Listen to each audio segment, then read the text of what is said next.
So our plan for now, we're going to have introductions, 2 minutes each, and then we're going to go straight into questions. To start, we will be allowing 2 minutes for response. All candidates will be responding to all of the questions. If need be, based on time constraints, we may be moving into a lightning round of questions where you will have a more limited period of time, and that's going to be based on the volume of questions that we get from our audience. So without further ado, I guess we'll start over with Dan. 2-minute introduction. Yeah, good evening. My name is Councilmember Dan Strauss, representing you in District 6. I work out of my district office 50% of the time and my city hall office 50% of the time. My district office is at the Ballard Library, and it's important for me to have weekly office hours because you shouldn't have to go out of your way to have your voice heard by City Hall.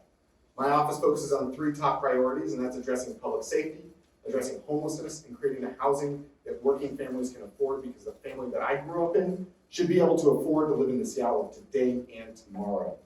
I operate public safety task forces in a number of neighborhoods in the district, implementing real-time solutions by connecting small businesses, residents, and the departments that can meet their needs. I support fully funding the police and critical alternatives.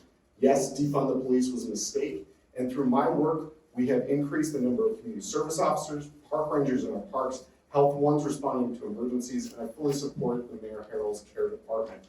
It was actually my amendment last year that fully funded the police recruitment plan, and today we have the highest number of officer applications in over 2 years. I've resolved encampments in parks without sweeps. We're using the Ballard Commons Woodland Park model at Leary Way right now.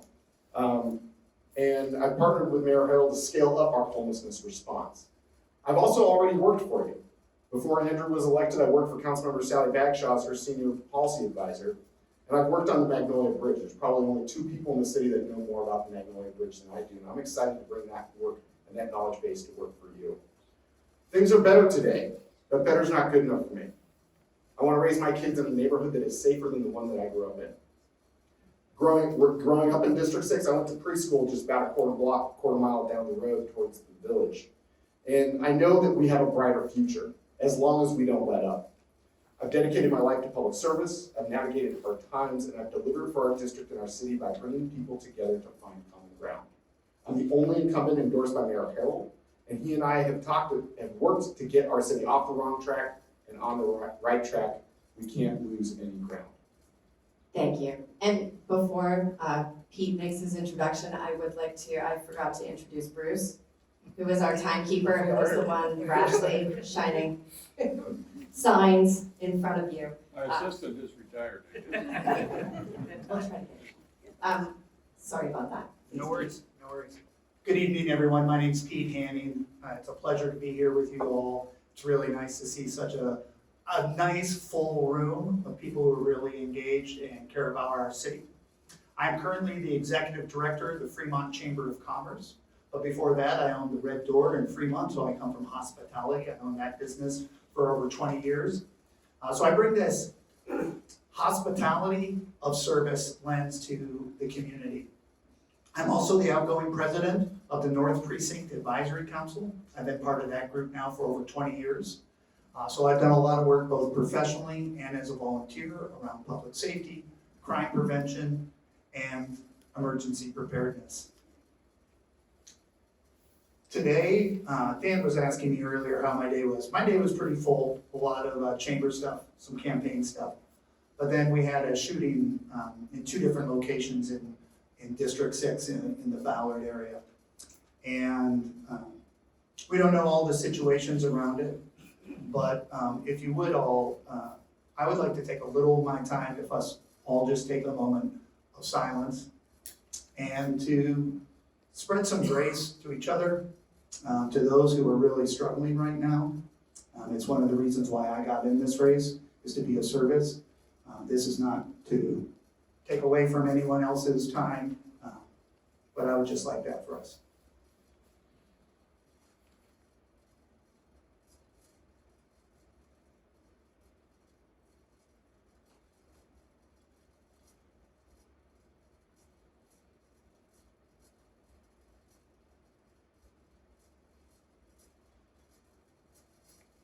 Thank you, everyone. I look forward to our conversation this evening.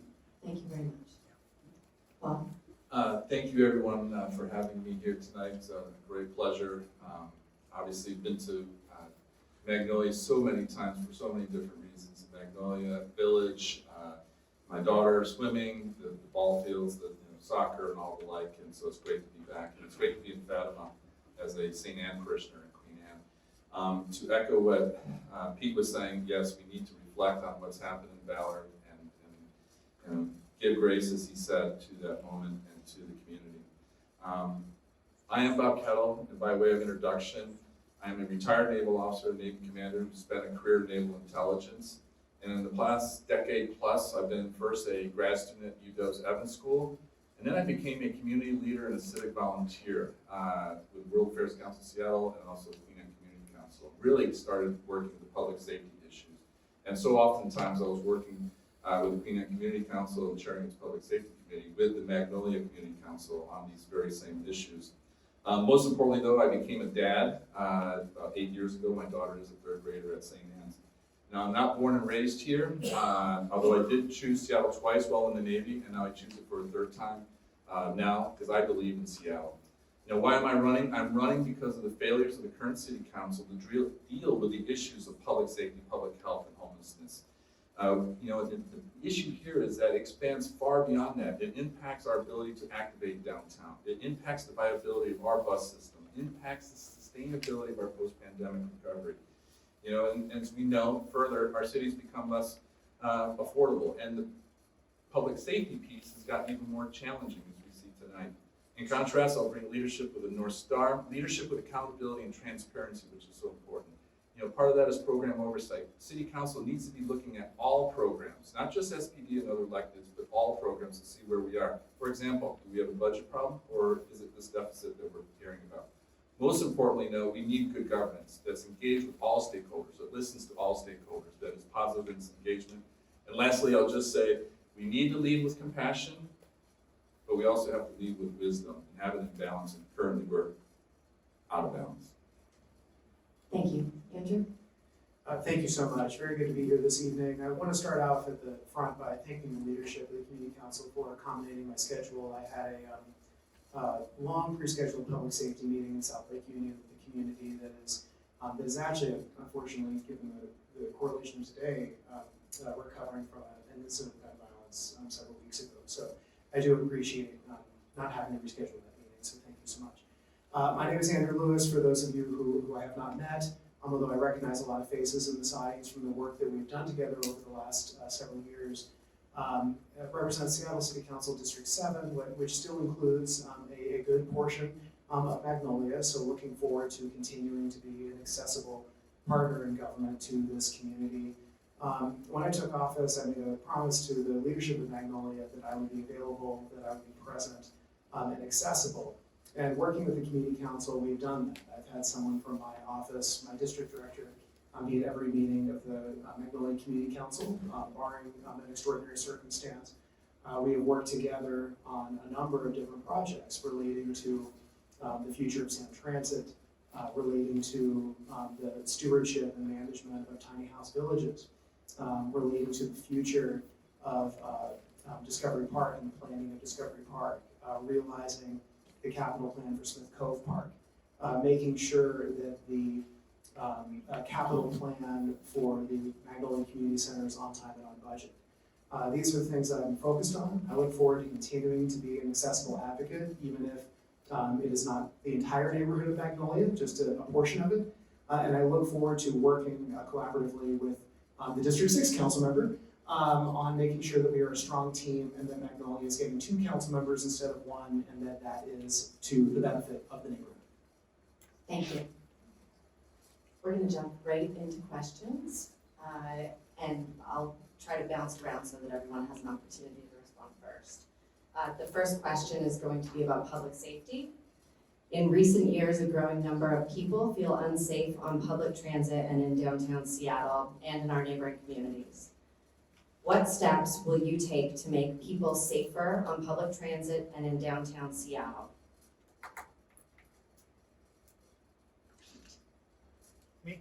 Great. Public safety. You know, I've knocked on a couple thousand doors now, and it is the number one issue that we're all hearing. And we were at a forum just the other day, and I think I was the only one who took the bus down there.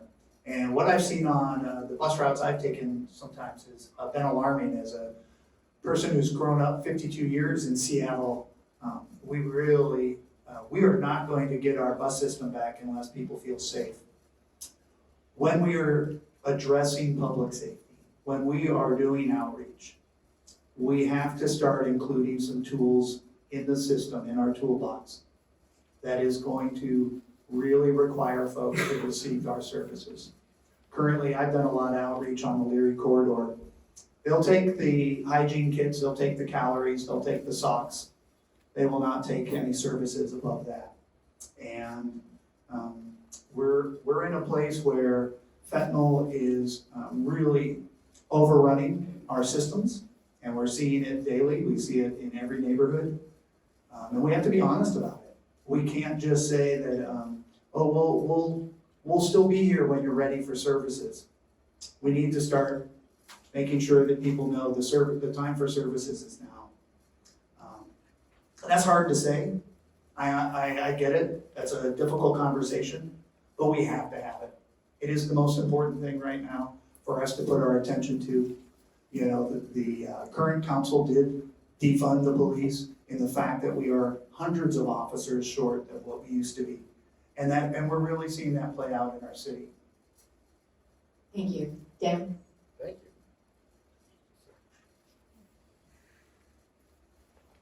So everything that I do in District 6 is modeled to be replicated in other parts of the city. So when we reopened Ballard Commons Park, it was the dry run for the reopening of City Hall Park downtown. When you asked about transit, you'll see from me a budget amendment this next week using Seattle Transportation Benefit District dollars to fund ambassadors on the buses. So there's always a safe person, whether you're a kid or you're lost and you need directions, there's a bottle rolling around the back of the bus, or somebody needs to turn the music down or stop doing drugs, so that you have somebody other than the operator doing that work. I partnered with Mayor Harrell on the downtown activation plan, and I ran, and it was my bills that were passed to rezone parts of 3rd Avenue to increase the amount of residential units there, and Belltown to incentivize the development of vacant lots.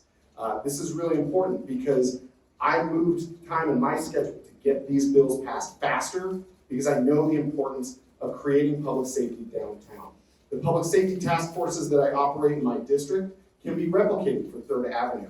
What we need is one person in charge, coordinating all of the different resources between We Deliver Care and the police department so that we have the ability to react in real time, creating a safer environment. I'll tell you, I was down on 3rd and Pine on a Friday night about this time with my wife heading to the Pike Place Market, coming from the convention center. We're going on a date, and it was the safest I've felt in many years. There were more everyday people around, and I also know that we must do better, and that's why I continue to run. On Leary Way, I would just say, take a look next week and see what the difference and change is. We've been working down there since August to develop a census, a needs assessment, and start placing people in shelter. There's going to be a surge at the end, and I will tell you, we're not going to be able to do it all at once, and so we're going to go block by block. And yes, I hear you that some people don't want services, but when you figure out who they are and what they need, they are much more likely to take services. I voted for the drug bill twice, in June and September, not because I think locking people up is the first step, but because we need every option and every tool in the toolbox.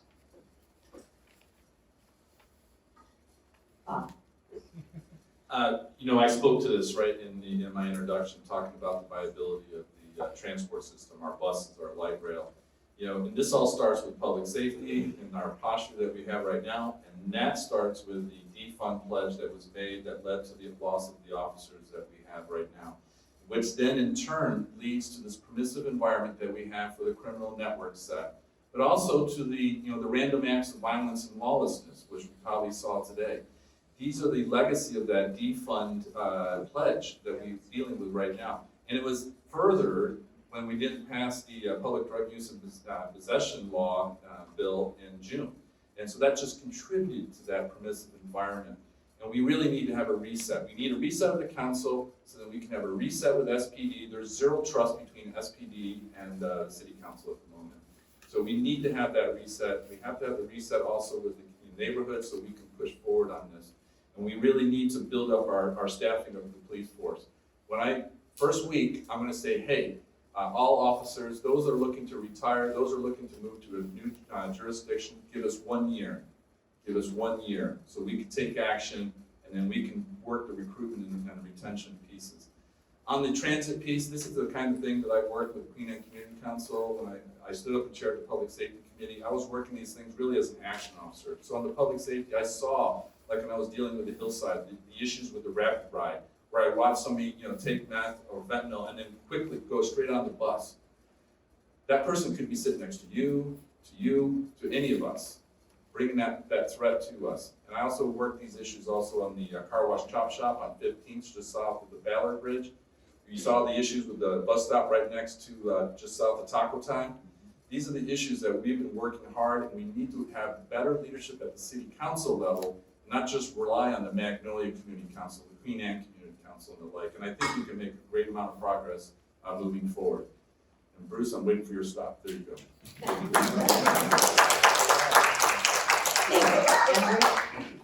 Can you repeat exactly what the question was? Yes. What steps will you take to make people safer on public transit? Okay, thank you, that's what I thought. Just to jump into this, and actually, Councilmember Strauss, I'm working on a similar amendment, so we should merge our efforts on that respect with the Transportation Benefit District. I completely agree that what we need to really be looking at in terms of the tool to interface with the county, because our transportation services are overwhelmingly managed by King County Metro unless it's a streetcar. We need to look at the ways that we can leverage our resources and our partnerships to get changes programmatically from the county to make our buses safer.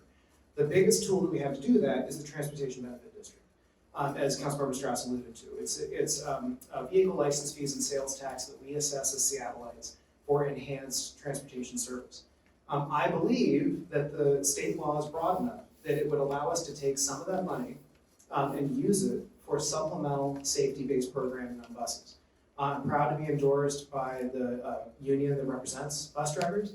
And part of the reason I'm supported by them is I would like to create a program akin to what I think both of our amendments are working on, where a bus driver can summon assistance in a moment when someone is on crisis on the bus, or there's a public safety situation that operator is not prepared to intervene in, and they need a professional to come to de-escalate that person, remove them from the bus, and make sure that there is an effective intervention.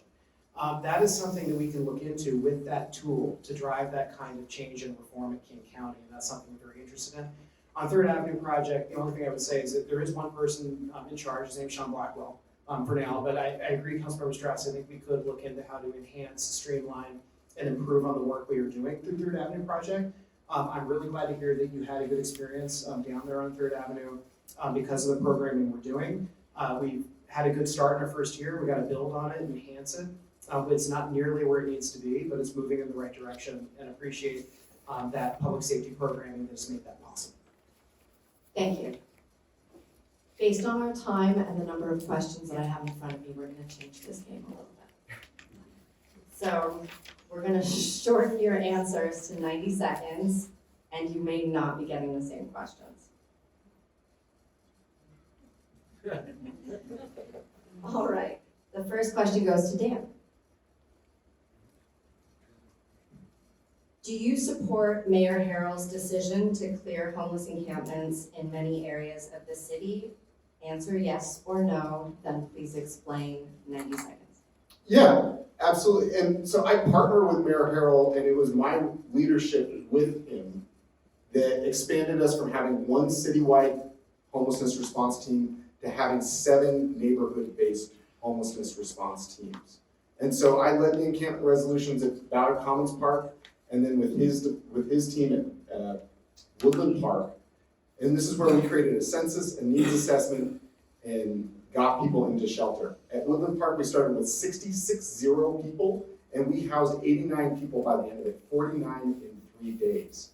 What this work at Woodland Park led to was us being more thoughtful about scheduling encampment removals. Because of the Boise decision, we must offer shelter when removing an encampment. The number of encampments in the city, we can schedule that work out for a month or two in advance. And by doing that simple change, we have been able to double the intake rate into shelter because outreach workers have more than 33 days to do their work. So the old way of doing business was outreach workers had 3 days to figure out who a person was, what they needed, and get them inside. Now they have 4 to 6 weeks, and that's already doubled the intake rate into shelter. What we're doing down on Leary Way is that same work right now, where we are figuring out who people are and what they need. There are some really high needs individuals down there. There are also predators and organized criminals.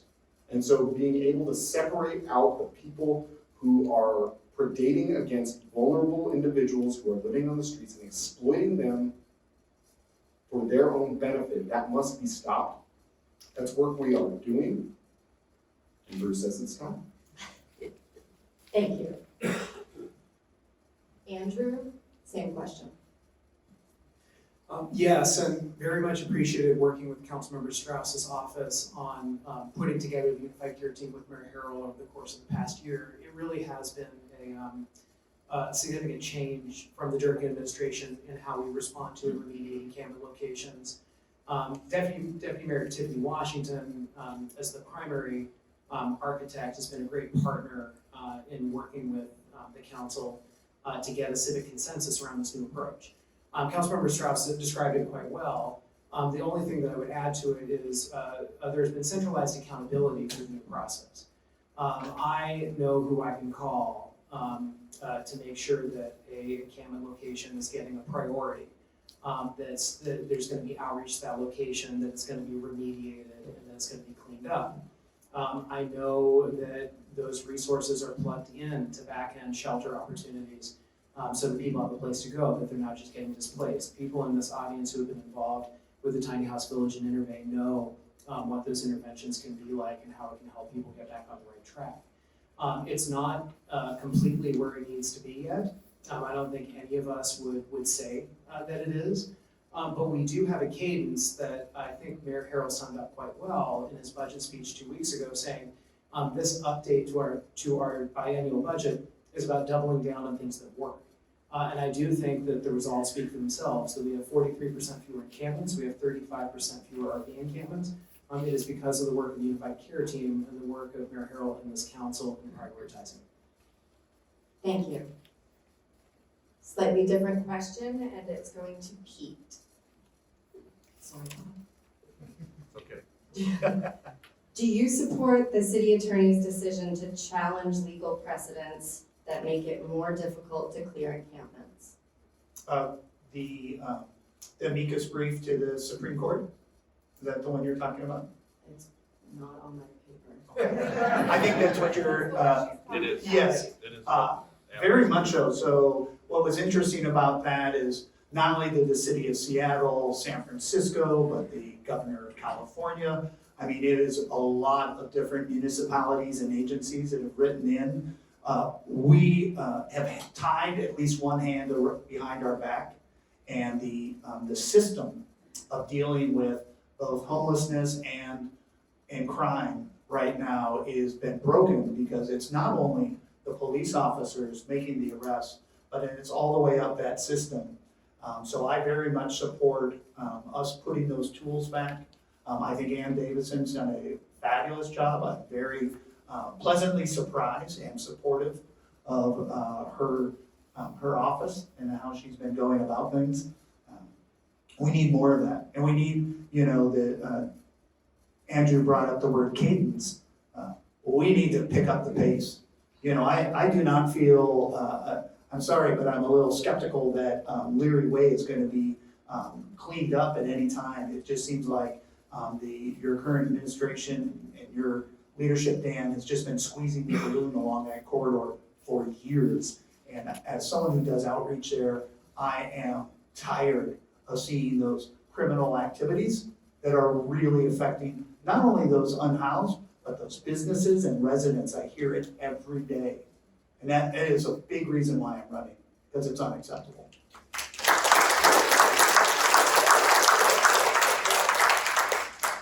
Same question? Yes, thank you, Bob. I think the first thing I need to address is that I think everybody's happy that Pete and I are in the middle, so we're breaking up the Dan Lewis event here. First, I'd like to say that I do support Mayor Harrell and his work on the encampments. The encampments are inhumane. I've been around the world, seen some tough places, and it is abhorrent, it's tragic that we have it in this city, such an affluent city, and we have these encampments. And as they were described, that's all true. I've done the, like with the street level team, I've been on the ground on Leary and other locations and seeing these difficult situations. So on that question really quick. On the city attorney, I definitely support her, the Boise decision, and I've talked to like former city attorney Mark Sidran on this, and I should note too, by the way, I am a retired Navy commander who married a local girl who just happens to be a civil rights attorney, and which gives me great insight as well. But one of the things on the Boise decision is that it relates to criminal, not civil, and so there's a difference there in terms of how we can approach. Also, that decision really came at the strategic level, and the judge doesn't really account for all the tactical, all the on-the-ground impacts. And so we need clarification. So the amicus brief by City Attorney Davison, I definitely support. And I've not said this publicly yet because I was waiting for a mailer that seemed to go out. But City Attorney Ann Davison has endorsed my campaign, and she is in support of my candidacy for District 7. So moving forward, I think that we need to challenge, we need to get the clarity. This is the constant theme in terms of my points about good governance. We need clarity for our police officers, for our civil leaders here in the city, and I think we can do that. So there's my question. I'll give you 15 seconds back. Thank you, Bob. All right, next question goes to Bob. Bob, you getting it again? Oh, back to back. Yeah. I'm still thankful that I broke up Dan Lewis. It was a great anchor. But there's only one Dan Lewis, so, yeah. The city council has presided over a shrinking police department. Does Seattle need more policemen or policewomen? Police persons to provide public safety, and if so, how should it go about hiring more police people? If not, what should be done to address public safety issues? This has already been touched upon. You've heard that I chaired the Queen Anne Community Council's Public Safety Committee for the better part of 8 years. I'm also a founding member of the Queen Anne Block Watch Network, and I'm a member of the West Precinct Advisory Council. So I've been seeing these things up close and personal. When I was chairing that committee, we used to have community police officers, Officer Larrabee, Officer McLaughlin. I used to work with them directly on the issues that were being happening on Queen Anne. And we got quick access, we got quick results. We took care of things early, but we can't do it anymore because you know what, the CPT is gone. West Precinct meeting, they were talking about traffic safety, which is a concern on Queen Anne, like particularly at the west side of the 10th and West Olympic Way. The problem is, as Lieutenant Ward told me from the West Precinct, the Traffic Enforcement Division that I used to work with to have meetings on the council with the Transportation Committee on traffic safety. I'd also have meetings with the Transportation Committee on pedestrian safety with SDOT. That Traffic Enforcement Division is gone. It had to be used for patrol. And so this is the state. Those are the impacts. So by the way, when you saw all those police motorcycles during Major League Baseball All-Star Week, none of them were SPD, Washington State Police. That is the legacy of the defund pledge to those loss of officers. And so going back to my answer to the earlier question, we have to have a reset of the council, reset of the relationship. We have to make that call for service, and we have to work the recruitment and retention piece. I like to bring some of those recently retired back, and I also like to get the young people of our city paired up with our community college program and really work the recruitment piece. Thank you. Pete probably do it for you. Next, same question to Pete. Could you repeat the question, please? I sure can. Thank you. Correctly this time. The city council has presided over a shrinking police department. Does Seattle need more police people to provide public safety? And if so, how should it go about hiring more police people? If not, what should be done to address public safety issues? So the short answer is yes. But when I think about it, it's not just police.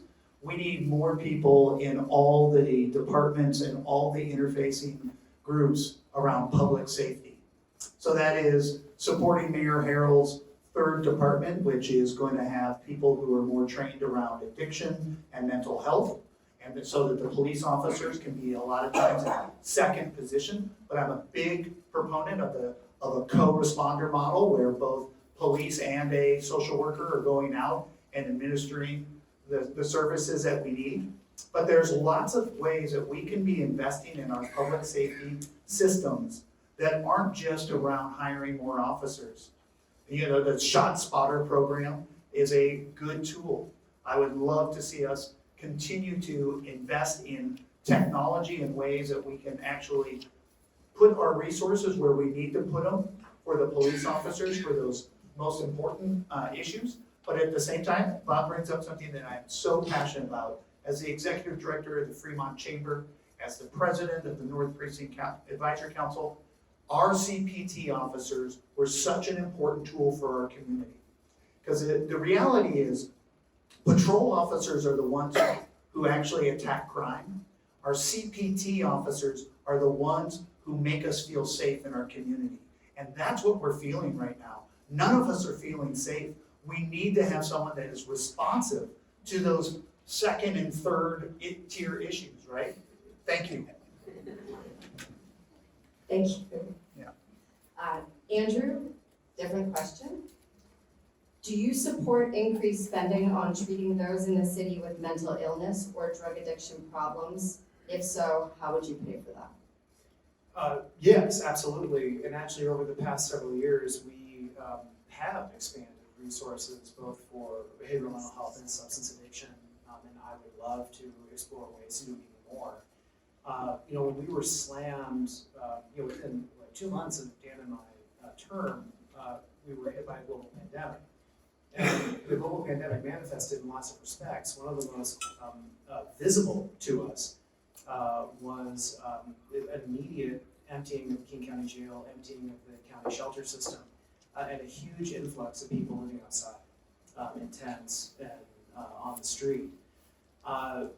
We rolled up our sleeves to basically create, out of necessity, the Just Care program, which merges together homelessness outreach, but also with back-end treatment and care for behavioral mental health and substance addiction. In the case of Just Care, one of the most indispensable partners for that was Asian Counseling Referral Service that did really outstanding work in helping staff the hotel and motel shelters that we use for that program. That was an emergency program that was mostly funded by one-time federal money. We sort of simmered it down to something that's more sustainable based within our own resources. I want to continue to work with the state, the county, and our provider partners to emulate and model what we did with Just Care, because it really helped get a lot of storefronts opening in downtown, get a bunch of people off the street, and actually reduced 911 call volume in the areas where we delivered that service. Thank you. Same question for Dan. Yes, we need to increase the amount of resources that are being deployed to assist those who are having mental health crisis and substance abuse. And so what we need right now is a post-overdose center, because we have, I've worked to expand Health One. I fully support the Mayor Harrell's care department with co-response. I have worked to bring additional city funding specifically for the mobile crisis team, so that the city of Seattle can have its own response as compared to just trying to draw from countywide response. At the end of the day, any of these different teams do not have a place for people to go. And so it doesn't matter how many more teams or how many more people we have responding, if those responders don't have a place to take people, we will not see success. And so the crisis cares levy that was recently passed at a county level, there will be 5 locations. It needs to go as fast as possible. We can't just rely on that. We also need a post-overdose center here in the city. And we need to have a one-stop shop from needle exchange to intake into long-term treatment, so that people who, wherever they are on the path of recovery or addiction, are going to the same place, and they don't have to go and say, oh, I am ready for treatment, and then have to take a bus to somewhere else. We need to make this familiar and safe for them so that we can get more people into treatment faster. And the way we pay for this is, yes, some city funds, but we also have to leverage county and state funds. And this is not a hairball idea. This is actually what we are doing right now to stand up the programs I just discussed. Thank you. New question. Andrew. Seattle long ago committed to financing the creation of the Smith Cove Park, but has repeatedly backed away from those commitments. Will you support a renewed commitment to building that park? If so, how? Yes, that was the #1 priority for my office, actually the Strauss office too, when we renewed the Metropolitan Park District. The biggest disappointment I have from the previous Metropolitan Park District, which obviously I wasn't involved in because I wasn't on the council, is we were supposed to get Smith Cove Park as part of the capital plan of that initial cycle. That was not delivered by the Parks Department. When I inherited the Parks Department as a committee 2 years ago, there were lots of performance issues with the Parks Department. When we structured a new Park District levy, we really turned it upside down to build in accountability. There's performance audit in the Parks District for the first time in its history. There is metrics-based programming where instead of just giving vague percentage-based goals, they have to have a baseline. So it's like, okay, a percentage, but how close is that getting to 100% of what we want to see? The first capital project that is going to be funded as a pre-commitment through the Parks District is going to be Smith Cove Park. And I've been working with the Community Council to keep them informed of that. Like we're working with Parks right now, actually through the budget process to go over the capital plan, as this is the first year of the capital investment. Very, very committed to getting this work done. Very, very committed to seeing that park opened and making sure that it's open in a way that reflects community preference. Thank you. Same question for Bob.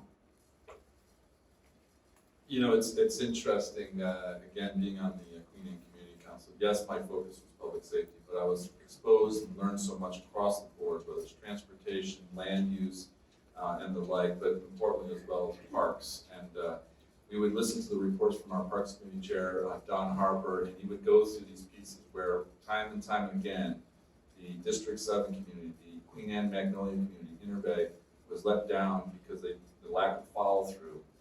So that is the thing that we need to change, and to give you belief in this is that Don Harper supports my campaign, and Don Harper will be my parks advisor and give me every little detail of the history on this piece. And this is the kind of thing that we need to have, that attention to detail, that good governance to work through these issues to ensure that the residents of District 7 are good with parks. And I should add too, you came up earlier a little bit, the fact that my daughter was born 8 years ago. As a stay-at-home dad, I've seen the parks issues from a different perspective. I've been to Little Howe when she was younger, then Big Howe, and we had to deal with the challenges. My daughter's 3rd grade soccer team can't play home games right now at Little Howe because the field is in so terrible shape. And that's a failure of the park system, but it's not a failure of Don Harper because he was harping on these issues, making sure that our voice was heard. And so now it's time for the district to have a voice that would be heard on these parks issues. Thank you very much. Thank you. Can we answer this too? Oh, let's let the moderate. Yeah. No, you can answer. Really? Only this once. Okay. So Smith Cove Park is a very special project for me because I worked for Councilmember Bagshaw when we kept pounding on the table to get the deal done. I still have in my office the photo of the opening groundbreaking, where Mayor McGinn was our mayor, Gail Tarleton was a port commissioner, Larry Phillips was our King County council member. I keep this photo in my office today to remind me of the importance of getting this job done. I've been told every story under the sun about why it has to be delayed or why it can't be done now. And I can tell you, I have experience and I have direct proven results with holding the Parks Department accountable. Green Lake Community Center rebuild is that example, where the Parks Department, you can read this in the newspaper, tried to renovate the 100-year-old building. And if it were not for my efforts putting it into law that they had to rebuild it, it would still be a renovation project. And part of it is that we've already renovated that community center, and those renovations are failing. We cannot look away from these projects that are so important to the community. Smith Cove Park, even though it's not even gonna be in District 6, is still one of those things for me, as well as working to get the Magnolia Trail connected from the marina to the street end, so that we can have an all ages and abilities access from the village down to Smith Cove Park without having to use your car. Thank you. Pete, I'm gonna give you the option. You can answer that question or a different question. I might take the different question. I might go with door number 2, please. Great. A recent tree protection ordinance prohibits landowners from cutting large trees without protection, yet places no restrictions on developers. Some are concerned that this policy will not allow Seattle to reach its goal of having a 30% equitable canopy across the city by 2037. Should the policy be revised? If so, how? Yes, it should be revised. And I'll tell you, when I've been knocking on these doors, I knew the first top 3 priorities were going to be public safety, homelessness, and housing. But the environment and the tree community, boy, have I heard them loud and clear. And it's the one area in which I think I'm most thankful for how I went about this process, that I have been an active listener, because there is a lot of folks who've been really concerned about what we're doing with our natural environment. It is part of the city that we grew up in. When I was first starting to make my calls, I was talking with one of my best friends from junior high, and he said, "Pete, when was the last time you heard someone call Seattle the Emerald City?" Right? And it hit me, and I was like, oh, he's right. You know, you wouldn't say that now because we don't feel that way. We do have a responsibility to build as much housing as we can. We are in a housing crisis. But we can do so at the same time by protecting those trees of significance, those really important trees that really do so much to our environment. I am a big proponent of us taking a look at that. I also really want us to make sure that we are putting the most amount of attention around the city property that we have, that we control, not the private property, and that we are building up our canopy on our own property, on the city property. Because I think that is where we have the most control. Thank you. Yeah. I feel like I've completely lost control of this. You take control back. I'll give 20 seconds to answer that question. No, just You know, I'll take 20 seconds. You know, like I said, I'm not born and raised in Seattle. I did marry the local girl. I'm from Western New York, between Buffalo and Rochester, New York. When you fly into Buffalo and Rochester, particularly in the wintertime, it's that gray, black, white, brown slush mess. And then I fly back home here to Seattle. You break through the clouds, you see the evergreens.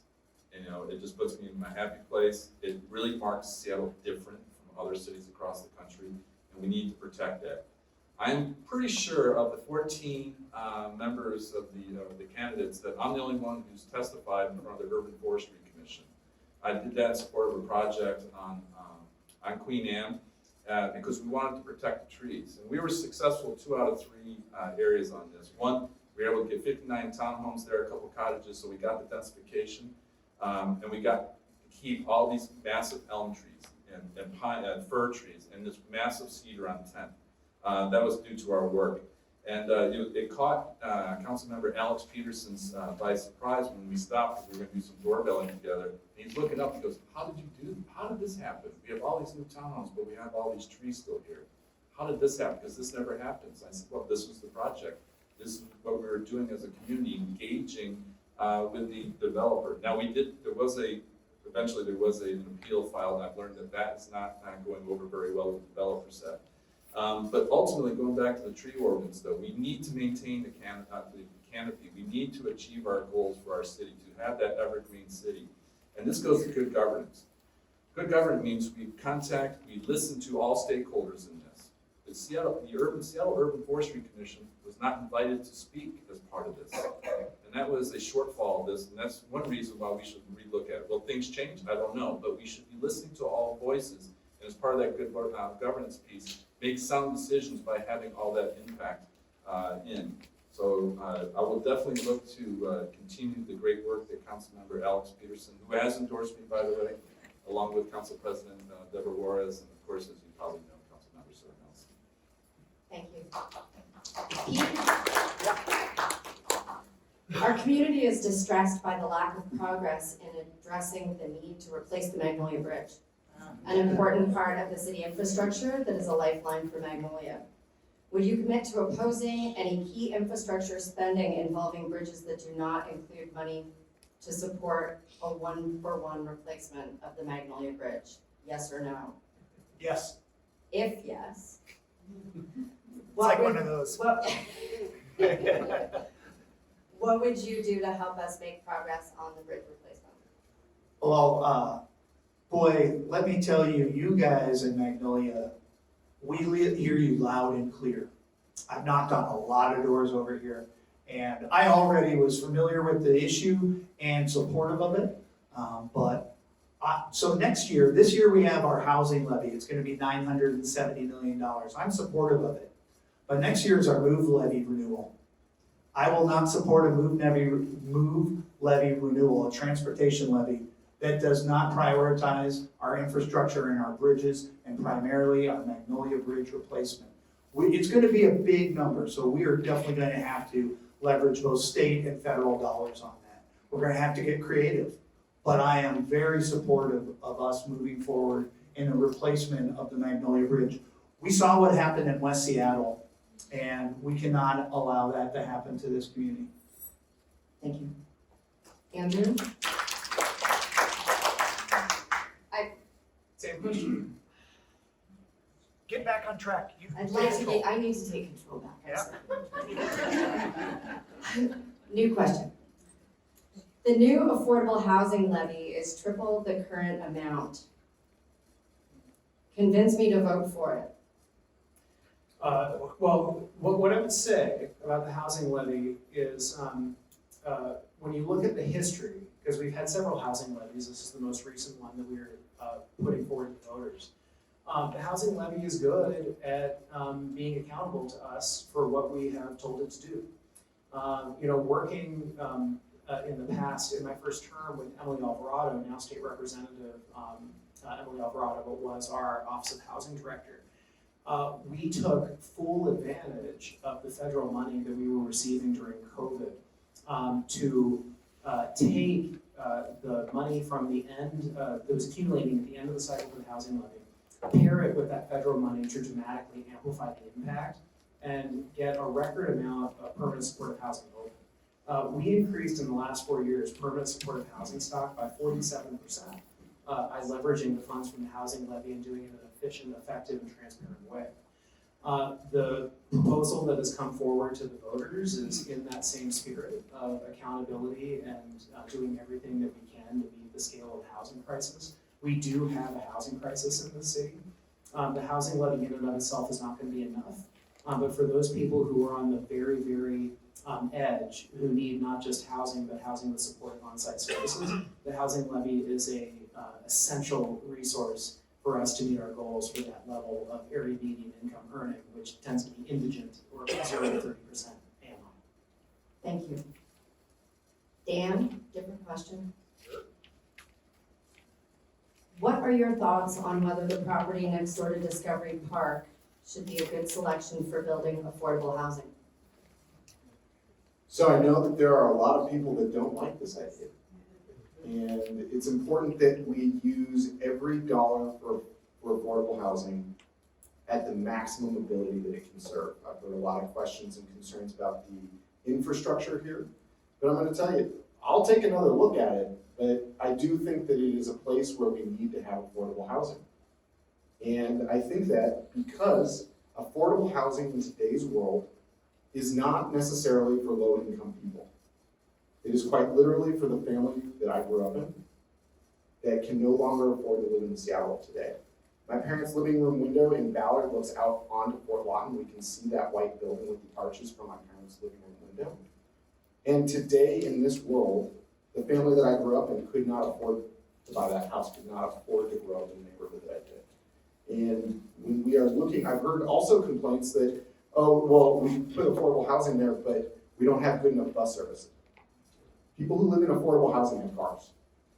I've heard there's not a cheap grocery store nearby. I'll remind everyone that the folks that work at the grocery store likely could be able to live in that affordable housing. And furthermore, we have Daybreak Star with United Indians of All Tribes that is going to be partnering with Chief Seattle Club, who has the highest outcome rate for any homeless service provider in our city, to be able to create indigenous-specific and culturally responsive care that is tied to United Indians of All Tribes. Thank you. We only have 3 minutes, which I'm gonna make 4 because we have 4 candidates.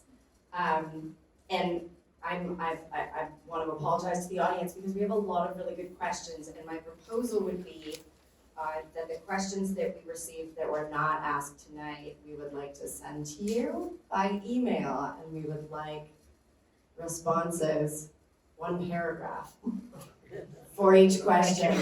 Thank you. And I will remind you, as my 5th grader says, 1 paragraph is 5 sentences. No more. Sometimes 2. So, yeah, you can break those sentences up. So in closing, we'll give each of you, we'll go a little bit over and do 1.5 minutes each. In closing, could you please answer the question that you were not asked this evening, that you wish you'd been asked? And also feel free to talk about how you would support a 1-to-1 replacement. Do you have a suggested order? I'm gonna say you because you're holding the mic. Okay. What is the question that hasn't been asked? Well, I know when I got in this, why I got in this, and that was because I feel most alive in community and in service. And the more I am gone through this process of running for elected office, the more I am both hopeful and really charged by all the great community groups and people who really care about our city. And at the same time, there's a real longing for more community. And when we talk about homelessness, when we talk about public safety, we have to do more to help those folks come back into healthy community. The tiny home villages is a step. Getting into supportive community housing, wraparound services, it's a step. But we have to do a lot more to bring them back into community. It is something that is not going to stop whether I'm successful or not, but I've become really clear of where I really want to be engaged. And I want to help my city be a much healthier, more vibrant city for all. Thank you. Same question to Dan. Thank you. When we were talking about officer recruitment and bringing back our full staffing of the Seattle Police Department, I will say again, it was my amendment last year that not only brought council's budget into 99% alignment with Mayor Harrell's SPD investments, but also focusing in on the recruitment plan. And again, I've supported Chief Diaz with the Before the Badge program, which helps our community know that we are hiring officers that share the values with Seattleites. And I do have good relationships with the police department. I don't need to reset that. I have a good relationship with the chief. I was on the phone with North Precinct Captain Agard today. We'll likely be on the phone with her again tomorrow. And with officers. I have 1 minute left and I have so much more to say. Tree protections, I think that the question was a little bit skewed because every tree that can be cut down today could have been cut down before the tree protection ordinance. And there are fewer protections previously. Today, with the funds to regrow our canopy, we will be regrowing a climate resilient canopy in our city. When we're talking about bridges, I think we will likely need to have a levy for all bridge repair in our city because those dollars are in the billions. And here in District 6 in our race, I'm the only candidate that's endorsed by community organizations. I'm the only candidate that's endorsed by democratic organizations. I'm the only candidate that's endorsed by currently elected officials. That's including AG Bob Ferguson and Mayor Bruce Harrell. If I had not worked so closely with Mayor Harrell to get the city off the wrong track and onto the right track, I wouldn't be running again. And what we know right now is we cannot lose any momentum, we cannot lose any ground to be the Seattle that we know we could be. And that's why I'm running for District 6. I'd love to represent you. Thank you. Bob? The question I would like to ask relates to that community kind of piece, but the neighborhood piece. It was such a mistake for Mayor Ed Murray to get rid of the district councils. It was such a big mistake. Yes, there was issues with the council, but it should not have been thrown out. It should have been reformed. And so come January, I'm going to create a District 7 Advisory Council, where I'm going to bring the Magnolia Community Council, Queen Anne Community Council, East Lake, South Lake Union, Belltown. I'm going to call for the creation of a Downtown Community Council because they don't have a reputation in that sense. And have these meetings where I can hear from the leaders of these various community councils and other organizations too, and then for them to hear what's going on from City Hall from my perspective. Now, this is important to do it in person too, because you know what? People of Magnolia can learn from Belltown and their experience on some topic. Downtown can learn from Queen Anne. We need to empower these neighborhoods, make them smart on the issues, so they in turn can keep City Hall's feet to the fire. That is a lesson learned from my time on the Queen Anne Community Council. This goes to the Smith Cove Park issue. It goes to so many issues because City Hall's feet were not held to the fire by the neighborhoods. And by creating this essentially replacement for the old district council, hopefully it will take up steam, and then all 7 districts will have an equivalent. I think that will be a step forward for our city government and bring that good governance piece that I keep talking about that is so important for us to move forward. And thank you, Bruce, for the timely reminder to stop. And thank you, everybody, for coming. I really appreciate it. Thank you. And Andrew? Thank you so much. So is it 90 seconds for this close? It looks like it's okay. Great. Thank you I'm so much. I'm trusting Yeah, Bruce. oh, yeah, or just 30. I'm trying to give everyone some time. 90 seconds. Yes. Yeah. Okay, great. And I'll try not to go for the entire time if I don't need to. So the question that I wish I would have been asked, I will jump in on the one-for-one replacement question as well. I think that we need to find some enforceable legal mechanism that's connected to money to finally show SDOT's hand to commit to the one-to-one replacement. And that is the thing that on the council, we've been working on trying to figure out an appropriate vehicle for, to put to bed once and for all any thought of a different alignment or an armory alternative or whatever else has been floated by other folks. One avenue to that could be making the money that is in the Move Seattle levy for the Magnolia Bridge contingent on a one-for-one replacement. There are other budget avenues that we're exploring that can have a similar impact and effect. And this is something that I'm very much committed to continue to work on. I'm very proud of my record working with colleagues to secure money for bridges, to secure bonding for bridges, new revenue for bridges, dedicated revenue streams for bonding that didn't exist 4 years ago, that do now to support bridges.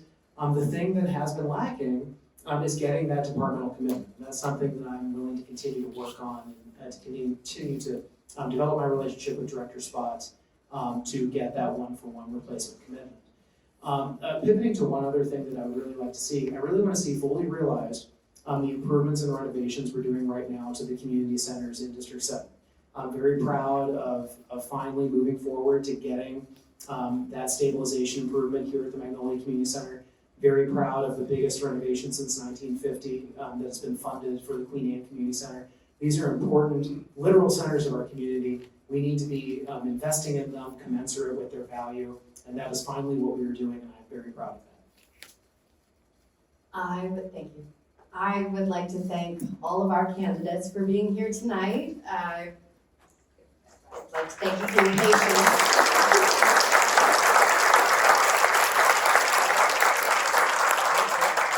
And for those of you who had questions that weren't asked tonight, I think that we'll get responses.